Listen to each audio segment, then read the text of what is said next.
Good morning, Rabbi Isai. Lieluy Nishmas Mordechai. We have a gewaltige guest, Rabbi Isai. Shlomo Dax himself. So, Aleichem, what's your name? Shlomo. From where? From Brooklyn, New York. Brooklyn, New York. Did you bring a niggin with you, Efsher? What niggin? Seltzer told me he was in my choir in camp. You were in his choir? He's older than you? Yeah. No way. He's 54, I'm 45. Nobody knows I'm that old. You're young, you look like Wow. And everybody here in Rabbi Shemesh was in his choir. So you're the Rosh. Started it off. Unbelievable. Before Wow. I was in his choir. No, so niggin. No, niggin from the Rebbe. Niggin from Shlomo. No, let's go. That's his niggin, original? I see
Wow, Shlomo Dax.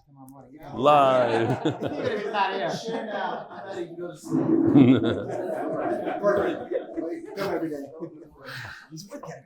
Givaldic. So, what happened over here?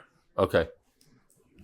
Yehuda Weisner sent in that Yoeli Doppel is sharing the message. It's geschmack to the daf. I don't know if he has geschmack to the daf, or it's all about the daf, or it's all about rebellion. One of those. There's only one of those, actually. This is me with Rabbi David Friedrich. This is Adam Singer. Adam Singer sent in a video. Check this out. Eli told me that there was something wrong with my tefillin straps, and they didn't line up right on my head. So I did something about it. Well, no. Hold on. He sits right in front of me, and his. We're gonna have to watch it again. He sits right in front of me, and the kesher on his tefillin was all the way to the right. So after a few days, like I said, maybe. So he kept on trying to put it back, but it would slip. It turns out that they were ready for replacement. Those straps. They saw their time. So he went ahead and here we go. We got to hear this again. The music and everything. Maybe Reb Shlomo will sing a solo as it's playing. Hold on. Told me that straps, and they didn't line up right on my head. So I did. Adam, you couldn't come up with some better music? Anybody sees you wearing it now, nobody's going to say anything, but nobody's going to say anything. Even Eli Stefansky won't say anything? Yeah, you don't have sure? Okay. Oisai, check this out from Yisrael. I want to share with you that there are safer options to listen to the daf while driving in light of one of the listeners' accidents earlier this week. Rabbi Yisrael, here we go. I didn't know about this technology. You know about this technology, guys? Good morning, Rabbi Eli. I want to thank you. It's you that inspired me to do the daf. Not since Baruch Tzvi Nissim, but Amir Hashem next time around and the time after that. You had mentioned that one of your listeners was involved in a fender bender while listening to the daf while driving. Personally, I hope they're all right, but I want to share with the Olam that there are other options besides Teslas. of which I know you're a big proponent of, that one can safely listen to the daf while driving. If one is even slightly techie, one can install like comma 3 in their car for he owns half the company, probably. Hands-free daf listening experience. It's my hope that this is machazik more people to join the daf at more times during the day. I hope you have a wonderful day. Kids, every car is self-drive these days. It's givaldic. Okay. You guys don't even know about it. Here in Israel, they don't have it. It just doesn't. Yeah, we just got the roller. Yeah. Just got through. So, Rabbi said real quickly, in 3 days, I don't know exactly, 3 days, 2 days, the Masechtas Kiddushin art scroll is coming out. We're printing Masechtas Kiddushin in 2-3 days. If you want to be a partner in one of the most popular Masechtas, Yishmakis Masechtas, and you want to be mishtatef in getting people to come join Torah, it's $35 a Gemara. If you are a large sponsor, you will find yourself on the front cover or the inside cover of the art scroll printed specifically and specially for MDY. There's only 3 days left for that. So join one, join all. The Belsky family gave a tremendous donation, but we're probably going to print, I said this last night, but which is tomorrow, we're probably going to print double the amount that we usually print because of Kiddushin, and we have an unbelievable plan in getting people to rejoin. We're going to go after all those people that dropped off, Megillah, they were all excited about Daf Yomi and then they fell off. We're going to try to go after those guys. So there'll be a lot of people coming back, Be'ezer Hashem. The Koilel is sponsored by Anonymous from Lakewood, Refuas Shalamis Esther Bas Abela. The second sponsor of the Koilel, Nishmas Zechari Ben Moshe, Nishmas B'tzal Ben Moshe.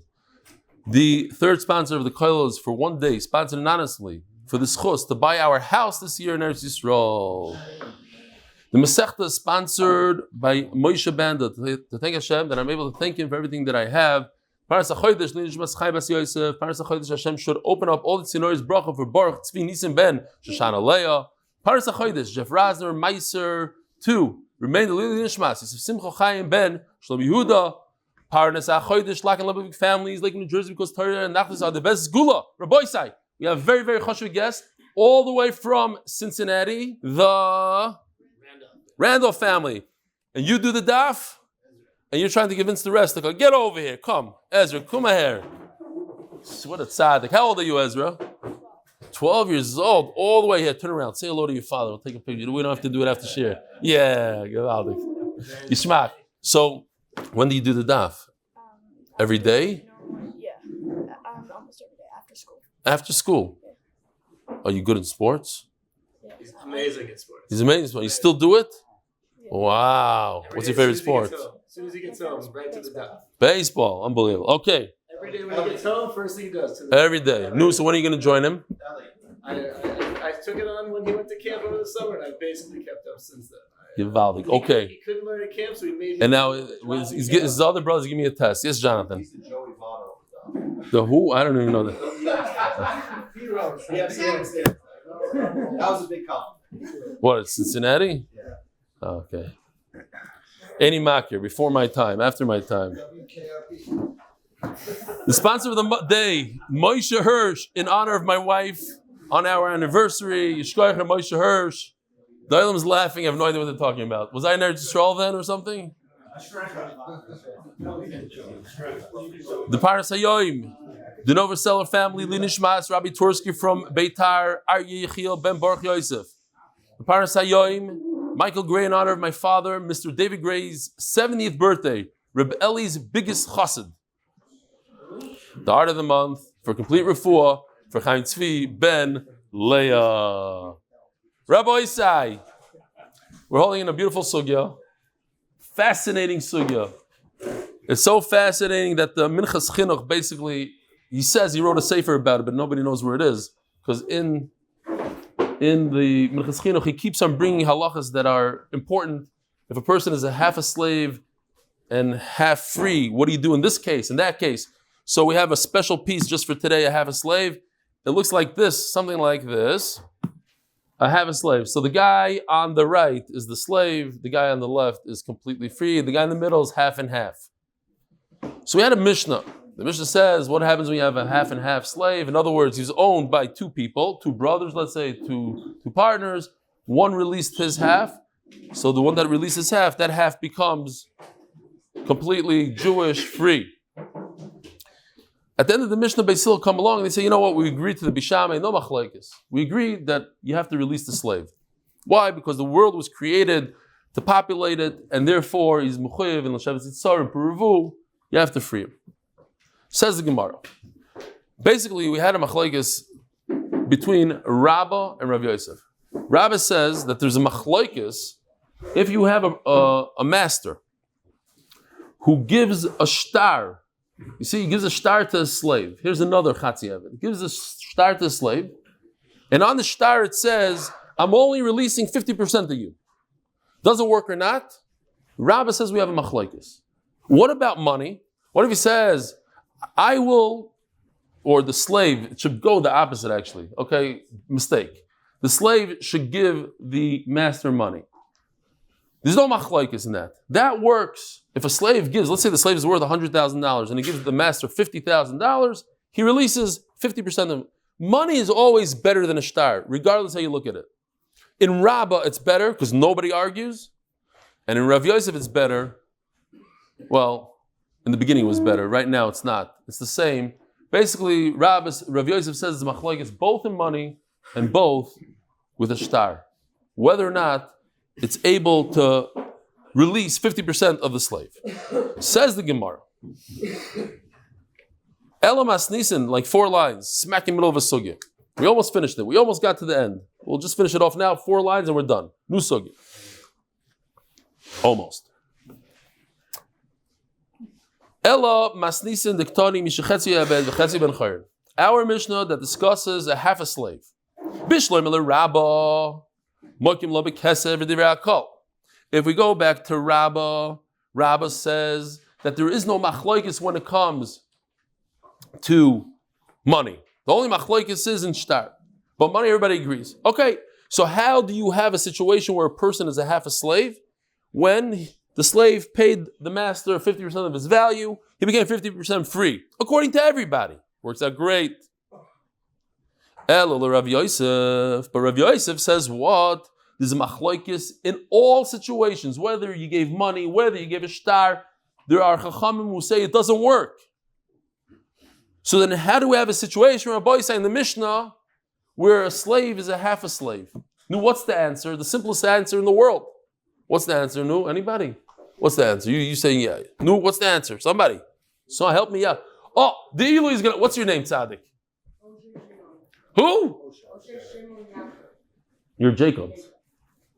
Jacobs. No, what's the answer? That the 2 brothers got it from a Yerusha. No, we just said this is machlokes. I thought you were going to tell me a better answer. Okay, I'm going to tell the Eli. I'm going to remind everybody what you said yesterday, but not now. Later. Or the other day, on Matzah Shabbos. You guys weren't here. I'm going to share with you a chap that he said. So that's the Gemara. It can't be that our Mishnah doesn't go according to Rabbanon, which are the Roiv. It only goes according to one Shita. According to Rav Yosef, Rabbanon don't hold that you could release a half a slave. Omar Ravina, this is going to shock you. Beved, he's right. I'll stop messing with him. I think that's what he said. We're talking about one master who gives a document, one master who gives money. Huh? That's what he said? Fine. So Rabbi Jacobs here, once again, outdid all the adults, and the star of our share, he said the answer. The answer is when you're talking about a slave that's owned by 2 people, then there's no machlokes. If one releases his part, he releases the 100% of what he owns, he wasn't mishayir anything. We'll see tomorrow. There's a problem of leaving something in. But if you did everything you can, everything that's in your ability, which is your 100%, so you're able to create a slave that's only a 50% slave. But when you own 100% and you released 50% of what you could, that's, according to Chachamim, not doable. New thing. This machlokes that we have over here, the person didn't do everything. In other words, he's mishayir. You have a slave has 100%. He took 50 of it and he released it. So you have a machlokes whether that works or not. Rebbe says it works. Chacham say not. What if he got rid of 100%? How? By releasing 50 and selling 50, or releasing 50 and giving away b'matana 50. So in other words, right now he wasn't mishayer, he didn't leave anything over. Says Rabbi, everybody, even Chacham will agree that even if you have one person, we were talking about two partners, two brothers, one releases 50%. Fine.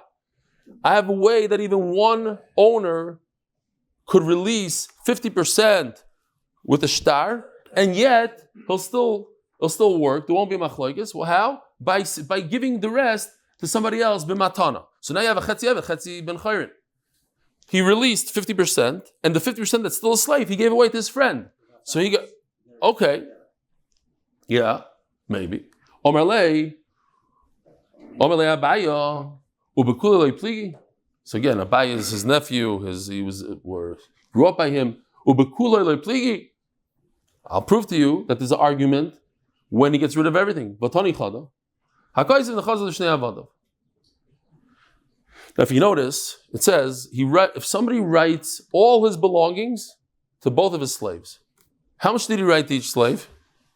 Doesn't say.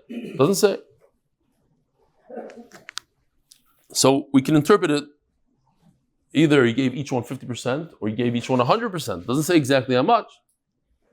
So it says like this: Kanu umishachrim zez.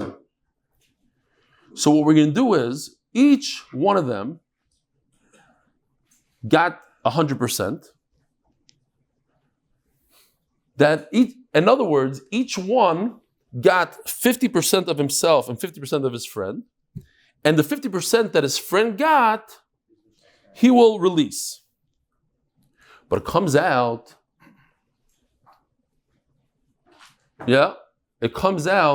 that you have a situation where this is our situation basically. That the master released you, he gave you a gift, so he gave you 50% of you, so he said you're free, and the other 50% of you he gave to somebody else. That's a matana. That's our case. The master releases, one guy releases 50% of his slave and gives the other 50% to his friend.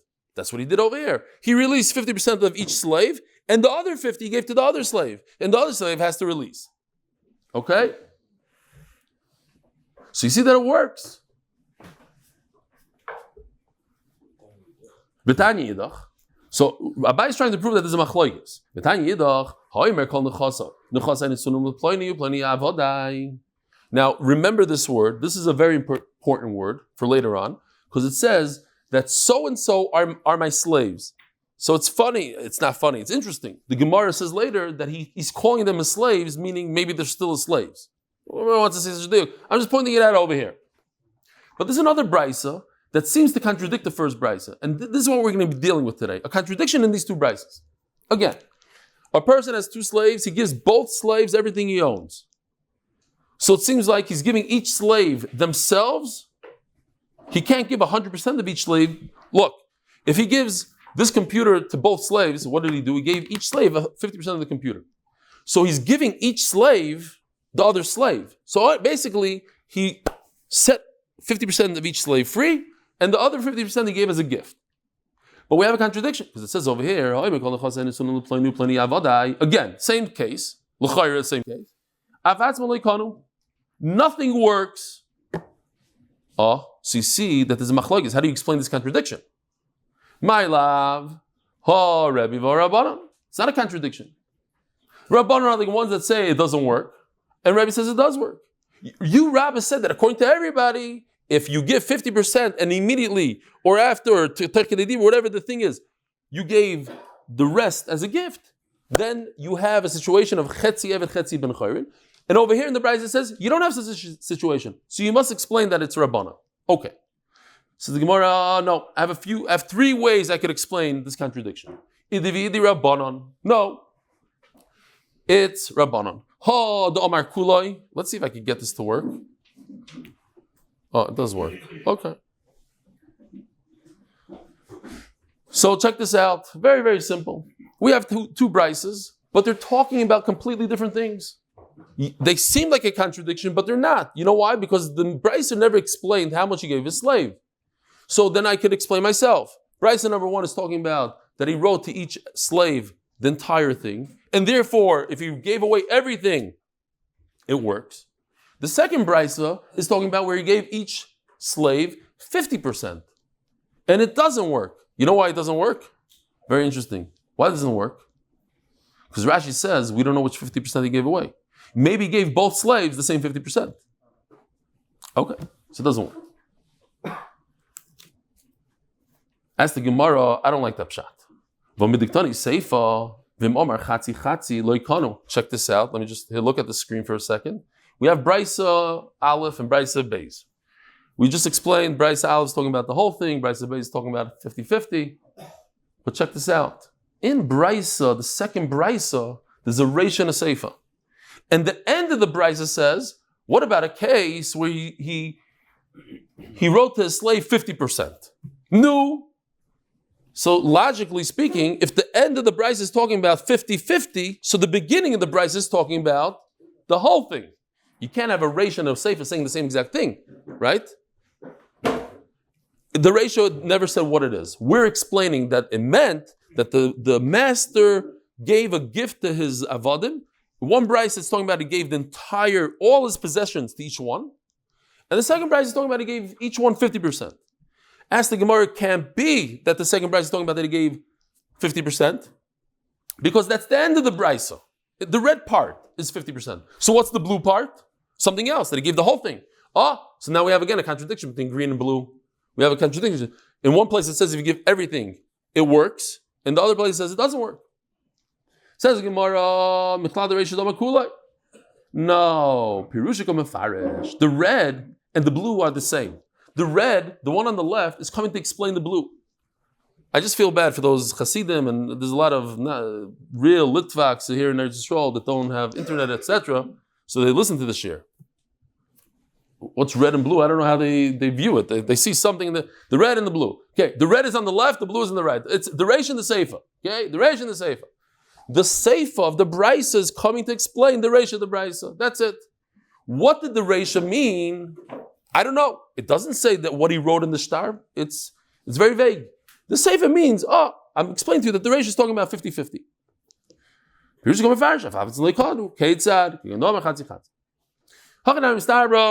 lot of sense. Because if the blue part, the Reish, is talking about that the master wrote to each slave 100%, and what's the halacha? It doesn't work in this brisa. If it doesn't work, so why do I have to continue in the brisa and say, and by the way, another case, if he only wrote 50%, it doesn't work. Of course it doesn't work. Even if you gave each slave 100%, it doesn't work. So it's only 50. That's not how you write a brisa. You start easy, you go 50-50, and then you go to the whole. You don't go from whole to 50-50. Says that's not a great raya. No, then I'll say that the Seifa just comes to tell us what the Reish is talking about. Yes, the Seifa is a lesser of a chiddush, but it's there to tell me that the Reish is a stronger chiddush.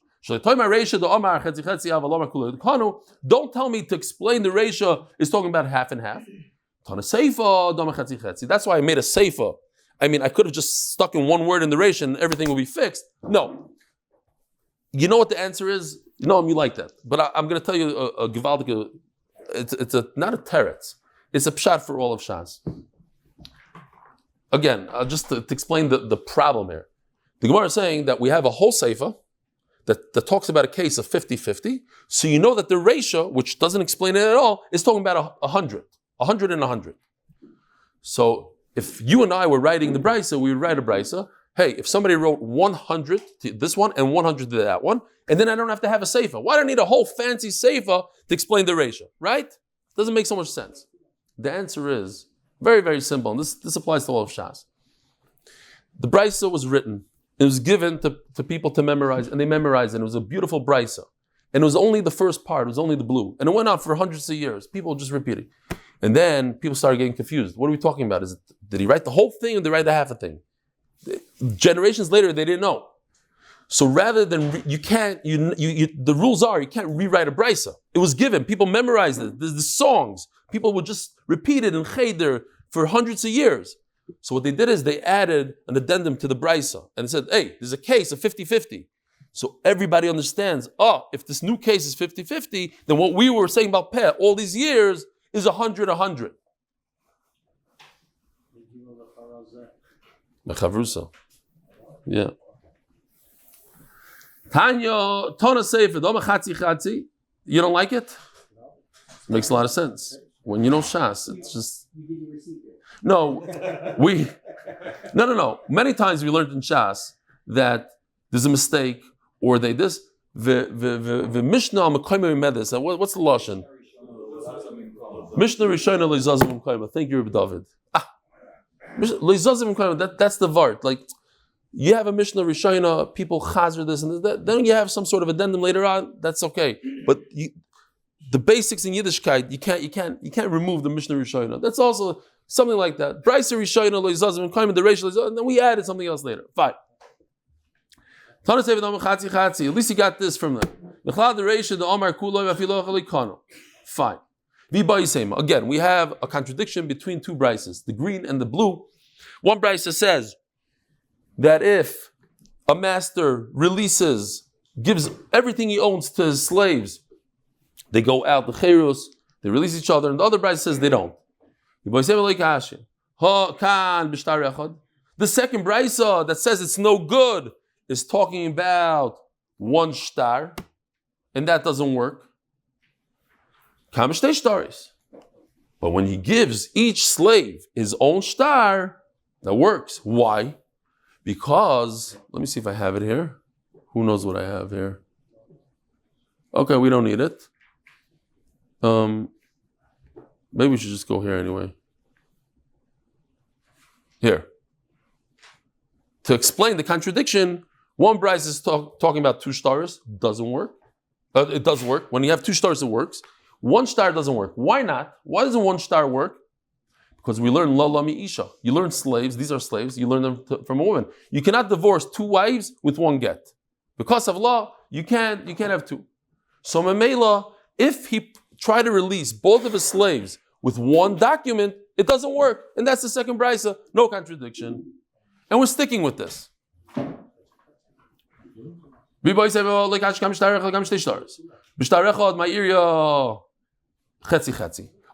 the Gemara, check this out. You're talking about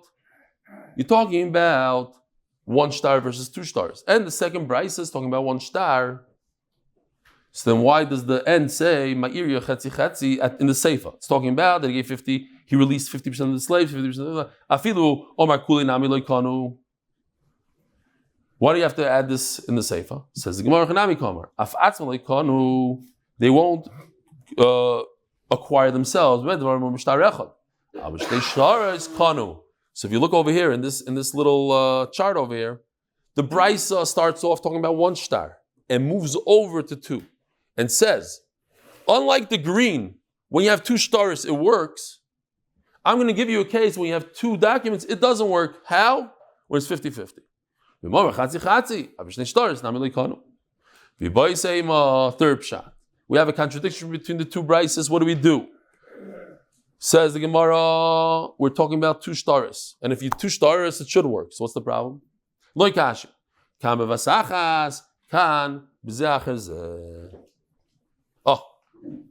When they happen simultaneously, then it works.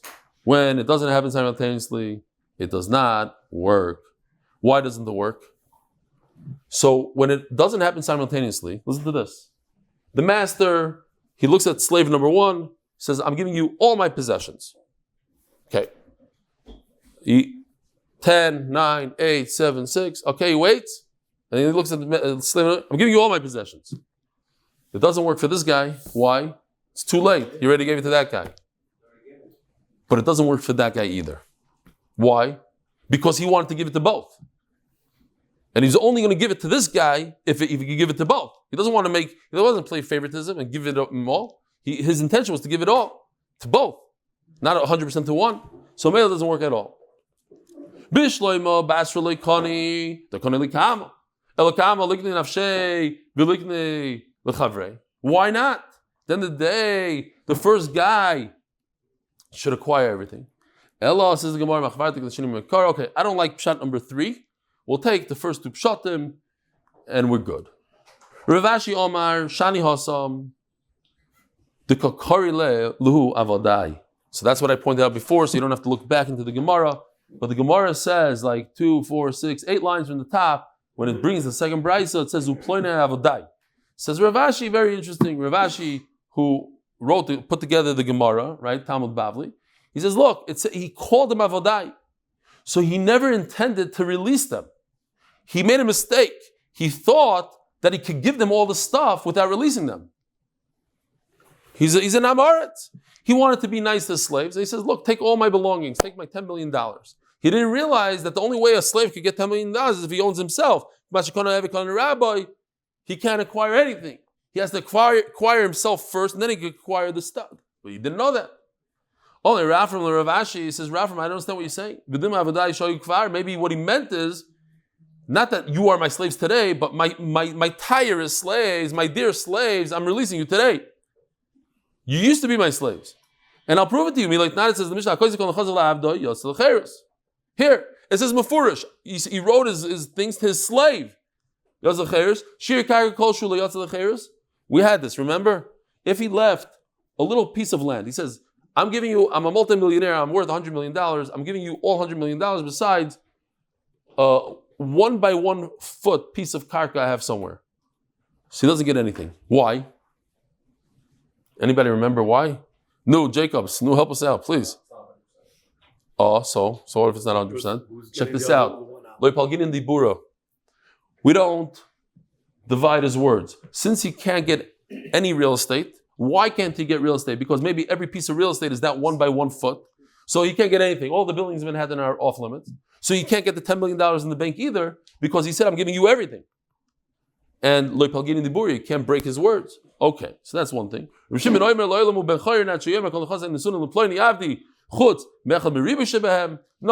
real estate is fine.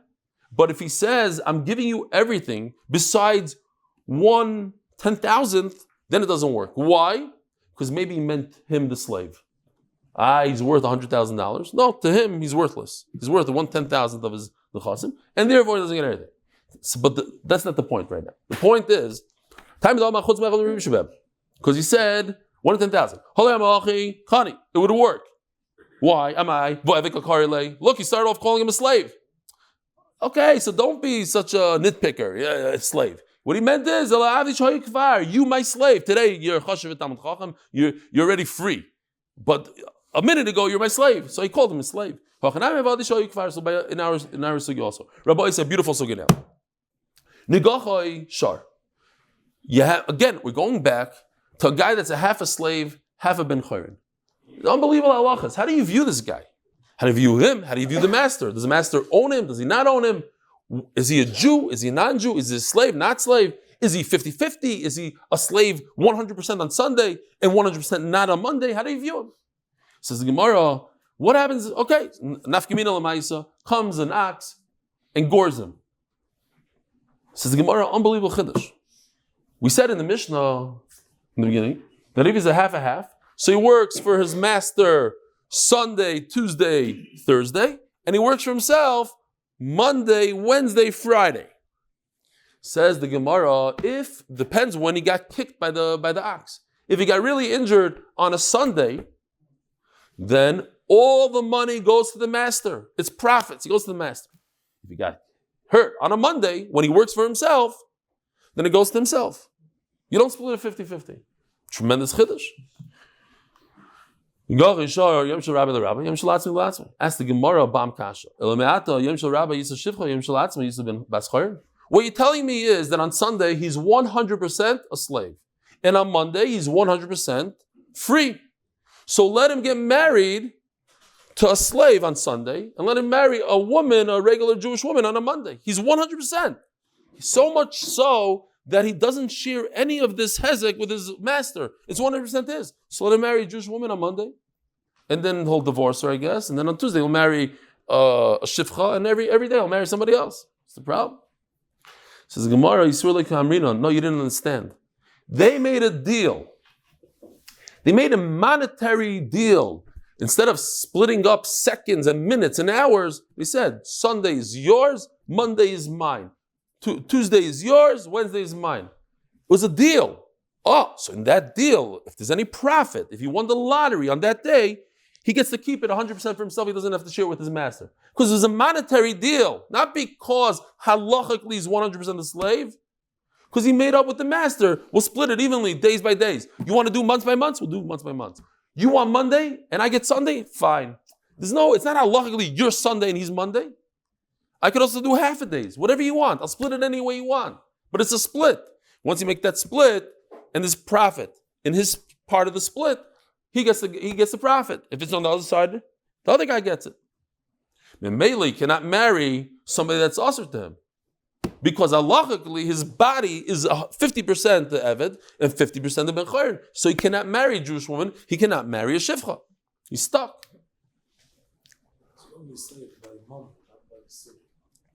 Yeah, but I'm explaining why. Because mom and you can make a deal. It doesn't have to be physically. You can view this Eved as much as you want, that he's 50-50. Every millisecond of his life, he's a half a Eved and a half a Ben Chayrin. Yet I can split the money because I'm making a deal. And in Surah, you can't make deals. You can't make a... Huh?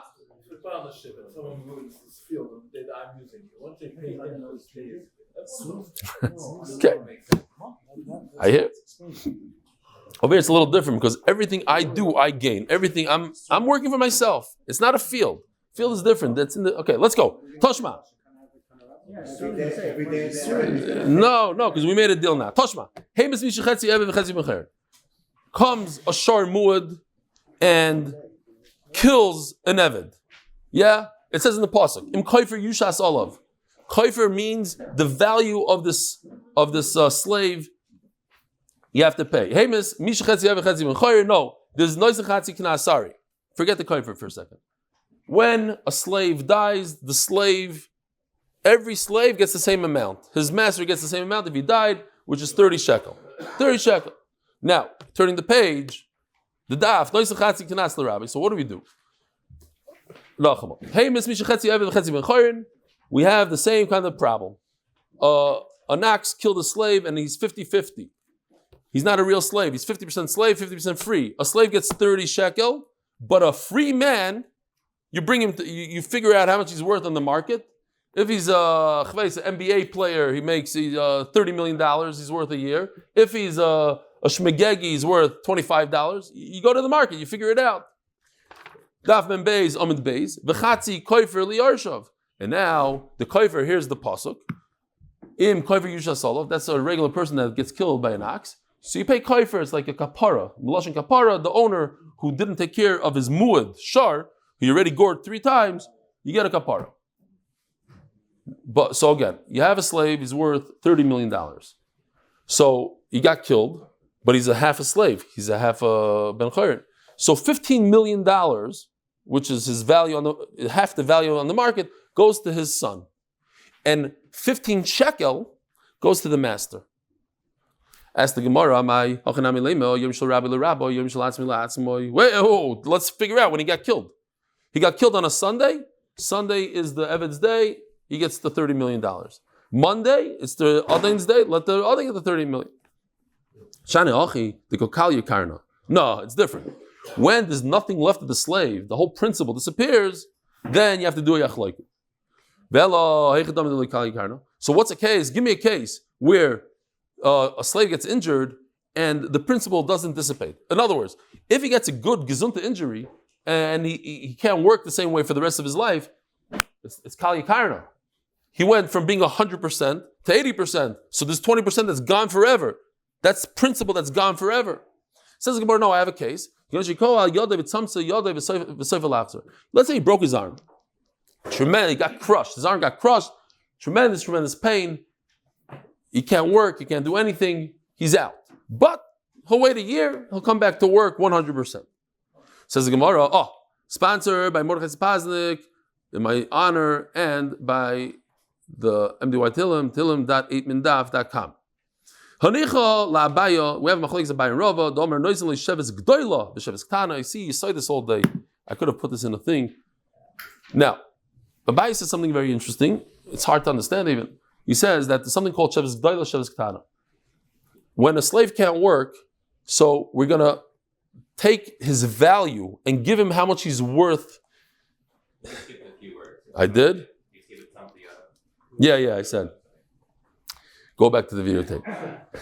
So, but no, you shouldn't be shy next time because typically if Nachum doesn't chap me, then.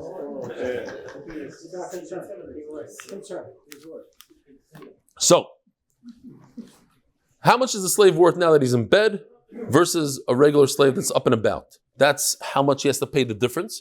Plus, he has to pay him for not going to work every day. Interesting. 2 payments he has to make.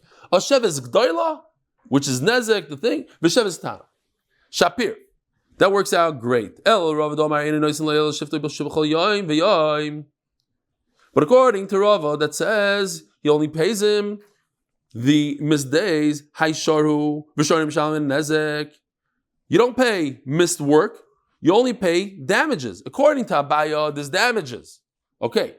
But according to Rava, the 5 payments that you pay when a human being, here, the pasuk says, "V'ish ki yiteimun ba'misoy kasher ken yasaloi." You have to be a human being that's chayiv other things, not a shar. It says that a ox hurt him, so you can maybe be doichek and say, no, it meant a human being, and a human being is chayiv these things. Memory. You know what? It's not a Mishnah, says Rashi. It's not a Brisa. It's a saying. Umemra l'Rava le'svirlei. Rava doesn't have to go with this memra. It's not a contradiction to Rava. Ibailu. Mu'ukav get shichur yesh leknas or yenin leknas. Here, check this out. We already learned this yesterday, the day before. There are 3 slaves that I'm familiar with. Rashi said brings them.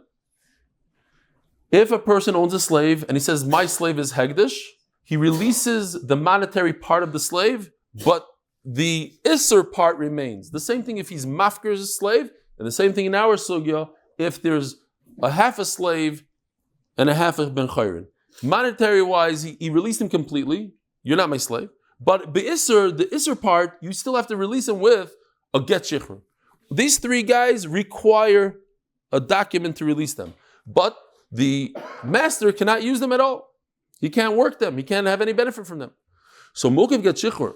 He's how do you say Mokiv in English? Deficient. Delay, yeah, maybe delay. Huh? That's what the Archel says, please. No. There must be a better word. Yeah, like he's delaying the get shechur. It's what? Missing the Okay. Mokav lakev in Hebrew is something else. Fine. Me'ukiv. It's me'ukiv. Get shechur. Yesh lo knas or yen lo knas. Now, a shark comes along and kills the slave. Does the master get the benefit? You know, I'm picturing. They come and they tell the master, sit down. I have to tell you, your slave. Layla went Layla Mamas. Oi, Baruch Dynamis. Yeah, but you get 30 shekel. Woo! Baruch Atah Hashem Hatoiv HaMeitiv. You have to make a bracha. Unbelievable. 30 shekel. We're going to do a whole sugya tomorrow. How people buy the right for those 30 shekel. They're anticipating that the guy's going to get killed by an ox, because 36 people got killed in America from oxes this year and cows. So you buy those futures. You buy it. It's kishmak. You buy it. Fine. Like an insurance policy for an old person. Does the master get the knas? What's the question? It says in the policy, give it to the master. Look, he released him. He released his monetary thing. Since he still is obligated to give him the document, maybe he's still considered a master. I don't know. Toshma. If the ox killed a half a slave and a half a free slave. Oh, we had this story before. So what do? You give half the 30 shekel to the master and half to the and the half of the $15 million you give to the kid, and the 15 shekel you give to the master, right? Because he's only a half a slave. So a half a slave only gets half of the knas, which the knas is 30, so you only give 15. He's only a half a meshucher, so you don't give his value, his 30 million value, you give 15 million to his son. Says the Gemara, my love, Commissioner Achroina, aren't we talking about, like Basil said in the end of the Mishnah, that we regret, we're retracting what we said, and we hold that you must release, like Bishama, you must release your slave. Loi. Commissioner Rishoina, Basil say that you don't have to. We're going in the part of the Mishnah that you don't have to release your slave. Tashma, oh, I can't wait. I couldn't wait to this. This is Rabbi Jacobs. Because on Motzi Shabbos, I asked the guys, it wasn't so fair. I asked yesterday in the Koilo, they had a hard time coming up. Oh, I asked you guys. I remember I did. You are here. Okay. So maybe if you didn't hear, and you didn't hear the shir. So I asked the question, what are the different ways you can release a slave? So Mendy said, Kesef, Shtar. And then I said only, and then I said, okay, everybody answer. Nobody could come up with it. And the Jacob kid, he's how old are you? 12 years old? Oh, how old? 12. He said, Shem V'ayin. And then his grandfather writes to me a text. He says, my grandson, not only did he answer something that nobody knew, but he also answered the Dairaisa. It's okay. Turns out that he might have not have been 100% the answer. I'll tell you why. Because la halacha, I looked it up yesterday. I don't want to burst his bubble. Because the grandfather came after me, so I have to. Had the grandfather been quiet, I wouldn't have looked it up. No, I'm just kidding. Love it. But it says in halacha that somebody that gets his eye poked out by his master or the tooth, he goes out, but he needs to get shikhr. I was saying, what are the ways that you just go out? You hear? You need to get la halacha. Okay, fine. Knowing that, Toshma, Hippel is Shinoi, Vesima is Einoi.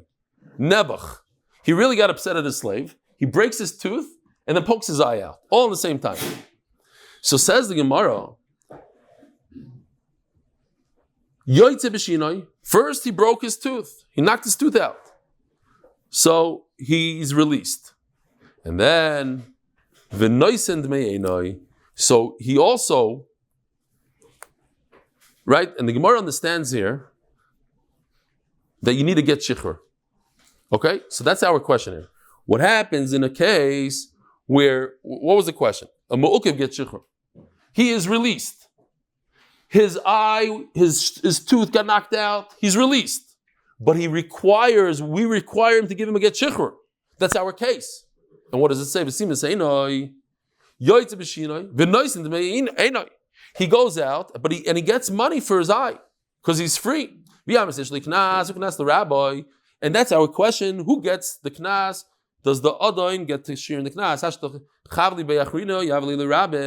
If some other person hits the slave, who gets the knas?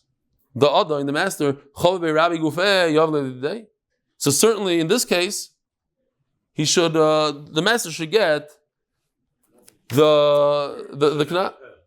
Okay, he shouldn't have to pay. He should give it to himself. In other words, he shouldn't have to pay. So I just want to say real quickly, because this is a famous thing, and okay, we have to finish the daf. I'll say it real quickly, because we're talking about teeth, and everybody knows this Maaser, but we have to say it anyway. There was a Russian soldier who wanted to fast on Yom Kippur, and the only way he could think of was if he would pull out his tooth. And so every single year, there's machlokes in the story how many times he did it. Some say that it happened, 30 years, but every single year he pulled out another tooth so that he could get a tour from the army in Russia and fast on Yom Kippur. Anyway, fine. We're talking about taking out teeth, so I remember that Maaser. I have to say the chizuk. What people did, the Mesiras Nefesh. Dilma says the Gemara, maybe we're going according to Manama that you don't have to give a good shikhr, so it's not a good right. So over here, Rabbi Shmuel says that if a slave, you chop off one of the 24 Roshei Ivarim, the points of his limbs, in other words, his fingers, his toes, his nose, Roshei Ivarim, all of these things, not only the Shen V'ayin, not only his tooth and his eye, but even the 24. V'tzarich get shikhr mirabi, but even so, you need to get shikhr. Divrei Rabbi Shmuel. I'm saying la'alacha we passing Rabbi Shmuel. You need. Rabbi Lazar mitzarech. Rabbi Tarfon mitzarech. Pure mitzarech. Hamachrin lefnei chacham oimrim. Rashi says I have no idea who they are. Nirim dir they say oimrim they say nirim dir tarfa b'shem vayin. Hoyel v'torah zikseloi. It's mefurish in the Torah that a slave goes out with his eye and his tooth. And Mela, Reb Tarfon who says you don't need to get shichur because that's in the Torah. V'dir Reb Akiva says that you do need another get shichur. B'shari varim why? Hoyel knas chachamimu because chachamim invented it. Ask the Gemara knasu kroiker deshinon. They learned from a klal upratu klal which is a dairaisa. Elaima hoyel umidish chachamimu. They went through great lengths to get to this pshat. And therefore we call it chacham. We just have to go to the next Ibaylu because that's where the next shir starts. So it's like 8 lines. Ibaylu.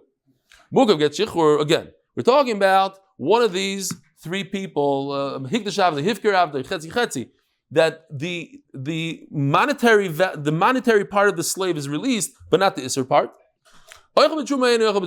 He's a slave of a Kayan. Does he get to eat truma? Can you kaspa yom rachmana? Because it says in the pasuk we had yesterday that he's the Kayan's. Maybe not yesterday, maybe last night. I'm confused already. But he's the Kayan's kesef. He owns him. He lost the monetary part of him, so he doesn't get to eat truma. Maybe he's still considered king kasbe. Why? Because he still needs a document. Tashma. We have a great story. A slave. Listen to this crazy story. Kohenes went to the hospital. She gave birth. And so did her slave at the same time, and they mixed up the babies. And I said this, Maaser, I got to say it over because it made a tremendous today, right now in Romania. There's two boys that they were born in the same hospital. One was his mother was very wealthy. Another one, the mother was very poor, and they got switched at birth. And they found out when they were 18 years old that they were switched. The problem is that the one that was brought up by the poor mother, she was a single mother, no siblings. Terrible situation at home. When he found out that his real mother is a multimillionaire living in an upscale neighborhood, he ran away from this woman and went to the other one. The other boy, who's by the wealthy one, didn't want to go to his real mother. He's living it up. Why would he go there? So this woman never became it happens that there's a switcheroo at birth, even bizman hazeh.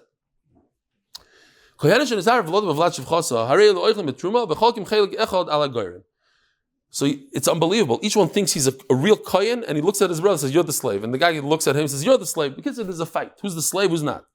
But when they go to take truma, to take the wheat from the pile of wheat, there's a big problem. A slave can't go there because people might say, "Oh, look, he's a kohen, and they're going to marry into." So he always has to go with his master. So now we don't know who the master is. They're looking at each other. Are you the master? I'm the master. Let's go. Let's hold hands together, and we go and we get the truma together. Higdilu ataroives, these boys got older. Mishachrim zeh. Unbelievable. So what happened? You can't enslave one another because you don't know who the slave is. Maybe I'm the kohen. Why should I work for you? Maybe you're the kohen. Why should you work for me? So neither of them works for each other. So isn't that the same question that we have over here? We have a slave that's released monetarily. His mammon is released, yet they eat truma. Similar case, says the Gemara. Shachim says the Gemara, no comparison. If Eliyahu comes, he'll say, "Listen, you're a slave. Go work for him." Great. There's no situation in the world where this Eved that became Hefker should ever have to work for anybody. Because once he's released for life. Over here is just a problem, a technical problem. We don't know who the Eved is. Rabbi Isai, have a wonderful day. Don't fall out while I'm gone. I'm going to be back on Monday, Be'ezer Hashem. See you then.